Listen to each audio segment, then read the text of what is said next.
Fünfter Sonntag im Jahreskreis, Markus Evangelium Kapitel 1, Verse 29 bis 39. Jesus und seine neu gewählten Jünger kamen nach Kapernaum und am Sabbat ging er in die Synagoge und er lehrte dort. Was hat er gelehrt? Wie war seine Lehre? Denn es steht im Markus Evangelium geschrieben, die Menschen waren sehr betroffen von seiner Lehre, denn er lehrte wie einer, der göttliche Vollmacht hatte. Das war etwas Neues in der letzten Zeit, soweit die Zuhörer sich erinnern konnten. Die Schriftgelehrten waren gut ausgebildet, haben die Bibel fast auswendig gelernt. Äußerlich haben sie gezeigt, dass sie gelehrte Menschen sind, dass sie die Autorität haben, den Menschen das Wort Gottes zu verkünden und es auszulegen. Da fehlte aber bei ihnen die göttliche Autorität, die zugleich mit der göttlichen Barmherzigkeit begleitet sein sollte. Deshalb war es keine Heilpredigt. Jesus aber hatte die Ausstrahlung von der göttlichen Barmherzigkeit. In der Synagoge trieb er von einem Besessenen einen Dämonen aus, zeigend, dass er Vollmacht hat, sogar über unreinen Geistern. Und diese bekannten, dass Jesus von Gott kam. Diese ist der Hintergrund des heutigen Evangeliums. Dann verließ Jesus die Synagoge und machte einen Besuch bei seinem Jünger Simeon. Denn die Schwiegermutter von Simeon war mit Fieber erkrankt. Die Familie war in Sorge über sie. Sie informierten Jesus über ihre Lage. Er ging zu ihr, fasste sie an der Hand und richtete sie auf. Seine göttliche Berührung und Nähe haben ihr das Heil gebracht. Sie wurde gesund und hat sogar begonnen, Jesus und seine Jünger zu bewirten. So zeigte Jesus seine göttliche Zuwendung und Barmherzigkeit. So haben die Jünger gesehen, dass er nicht nur das Wort Gottes auslegte, sondern auch das Wort der Barmherzigkeit in die Tat umgesetzt hatte. Dann folgte eine Reihe von Heilungen. Die Dämonen verließen die Menschen, die sie gefangen gehalten haben.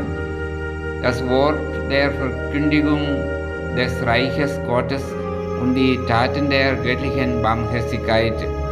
Das war so. Die Dämonen haben seine göttliche Herkunft gekannt und bekannt gemacht. Es war aber kein Bekenntnis Gottes. Jesus hat sie verboten zu reden, denn sie konnten keine Frohbotschaft verkünden. Aber die Kranken, die geheilt wurden, durften Gott danken und loben. Jesus aber blieb nicht mit seinen Jüngern und den Leuten, um den Abend zu feiern. Er ging zum Ausruhen. Im frühen Morgen ging er an einem einsamen Ort, um zu beten. Das Gebet für ihn war die Unterhaltung mit dem Vater. Das Gebet war ein Gespräch mit dem Vater, ein ganz persönliches Gespräch in der Einsamkeit. Die Jünger aber suchten ihn und fanden ihn im Gebet. Jesus ist bereit, mit ihnen zu gehen oder weiterzugehen in die nachbarten Dörfer, um die Verkündigung der Botschaft durch Wort und Tat fortzusetzen. Er machte seinen Jüngern klar, dass er dafür gekommen ist, dass es auch ihre Aufgabe sein soll. Was ich im heutigen Evangelium faszinierend finde, ist die bewegende Kraft seiner göttlichen Person und seine Menschlichkeit.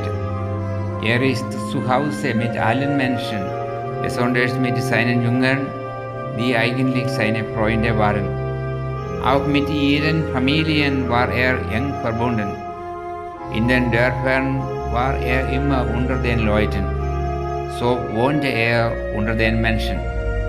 Er war aber immer unterwegs. Nirgends wurde er festgehalten. In dieser Hinsicht war er allein. Um sich aber hat er eine Gemeinschaft zusammengerufen als ein Symbol der göttlichen Gemeinschaft, die in das Reich Gottes vollendet werden soll. In dieser Weise hat er das Reich Gottes verkündet und offenbart. Lasst uns freuen, dass er uns in seine Gemeinschaft, in seiner Jüngergemeinschaft gerufen und zusammengeführt hat.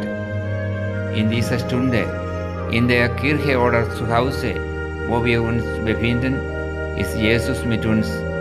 Er wirkt unter uns und schenkt uns die Freude seiner Gemeinschaft. Lasst uns den Sonntag, den Tag des Herrn, mit dem Herrn feiern. Liebevolle Grüße von mir aus Kerala, Indien.